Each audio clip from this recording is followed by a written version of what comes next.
Hello everyone, আসসালামু আলাইকুম। কেমন আছেন সবাই? আজকে আরও একটি নতুন ব্লগ ভিডিও নিয়ে চলে এলাম আপনাদের সামনে। আশা করছি আপনারা সবাই ফুল ভিডিওটি দেখবেন প্লিজ। তো আজকে আমি মাছের মাথা রান্না করব, আর এটা কি মাছের মাথা আমি নিজেও জানি না, সেটা একটু আপনাদের সাথে শেয়ার করব। আজকে মাছের মাথাটা ভাজা না করেই আমি রান্না করব, আর রেসিপিটা একটু ভাবলাম আপনাদের সাথে শেয়ার করে নিই। প্রথমে আমি একটা কড়াই বসিয়ে দিয়েছি, তারপর তেল দিয়েছি। তারপর তেল গরম হয়ে আসলে আমি দিয়ে দেব পেঁয়াজ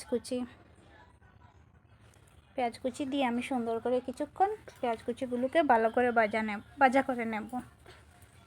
আমার ছেলেটা কিন্তু অনেক সমস্যা করে, আমি ভিডিওতে ভয়েস দেওয়ার সময় অনেক কিন্তু সমস্যা করে।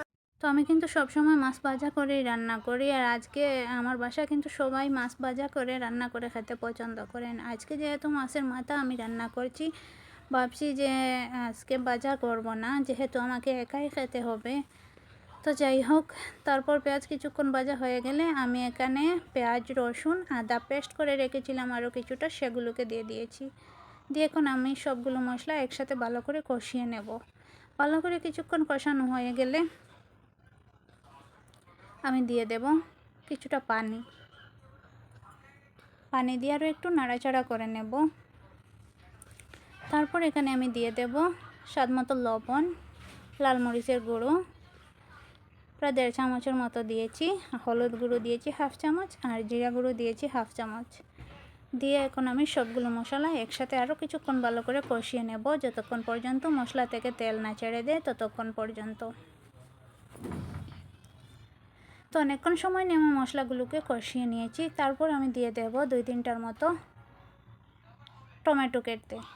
আর এই টমেটো দেওয়ার কারণে কিন্তু অসম্ভব মজাদার হয়েছিল মাছের মাথাটা রান্না। তো টমেটো দিয়ে আরও কিছুক্ষণ নাড়াচাড়া করে আমি দিয়ে দেব পরিমাণ মতো জল।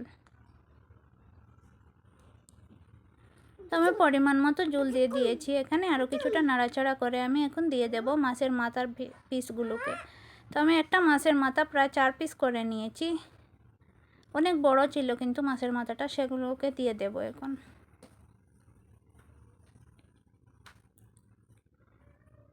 আর এই মাছের মাথাটা কিন্তু অসম্ভব মজাদার হয়েছিল। আপনারা সবাই বাসায় একবার এভাবে ট্রাই করে দেখবেন, ট্রাই করে খেয়ে দেখবেন। হ্যাঁ, অসম্ভব মজাদার হয় এভাবে রান্না করে। তো সবগুলো মাছের মাথা দিয়ে এখন আমি ঢাকনা দিয়ে কিছুক্ষণ রান্না করব। তো এই তো দেখতেই পাচ্ছেন, কিছুক্ষণ রান্না করার পর আমি ঢাকনাটা সরিয়ে নিয়েছি, আরও একটু নাড়াচাড়া করব। আর এভাবেই আরও কিছুক্ষণ রান্না করে তারপর নামিয়ে নেব। তো আমার আজকের মাছের মাথা রান্নার রেসিপিটা আপনাদের কাছে কেমন লাগছে? যদি ভালো লাগে প্লিজ লাইক, কমেন্ট, শেয়ার করে পাশে থাকবেন। আর আজকের মতো এখানেই বিদায় নিচ্ছি। সবাই ভালো থাকবেন, সুস্থ থাকবেন। আল্লাহ হাফেজ।